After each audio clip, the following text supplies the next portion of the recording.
नमस्कार दोस्तों। आपको मालूम है कि वास्तव में जो आपको मूल अधिकार दिए गए हैं, इन मूल अधिकारों का प्रावधान हमारे संविधान में कहाँ से लिया गया है? जी हाँ, भाग 3 भारतीय संविधान के भाग 3 में अनुच्छेद 12 से लेकर 35 के बीच में जो वर्णित मूल अधिकार है, जिसे भारतीयों का मैग्ना कार्टा भी कहते हैं, भाग 3 को, ये मूल अधिकार का प्रावधान भारतीय संविधान में वास्तव में कहाँ से लिया गया था? अमेरिकी संविधान से लिया गया था।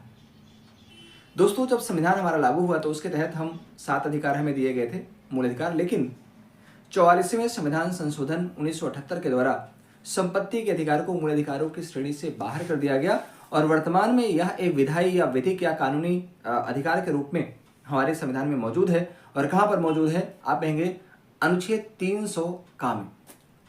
दोस्तों, जो 6 अधिकार बचे उसमें पहला अधिकार आपका समानता का अधिकार है, जो 14 से लेकर के 18 के बीच में है। दूसरा आपका जो दिया है वो समानता का अधिकार पहला वाला है, जो 14 से 18 में है, दिया है। फिर स्वतंत्रता का अधिकार है, जो कहाँ से है? आप कहेंगे सर 19 से लेकर 22 तक है। 23 और 24 में शोषण का अधिकार है। फिर आपका 25 से लेकर 28 तक धर्म की स्वतंत्रता का अधिकार है। 29-30 शिक्षा एवं संस्कृति का अधिकार है। और 31 पहले जो था अब निरसित हो चुका है, उसमें संपत्ति का अधिकार था लेकिन अब हट गया है। और अनुच्छेद 32 आपका संवैधानिक उपचारों का अधिकार है।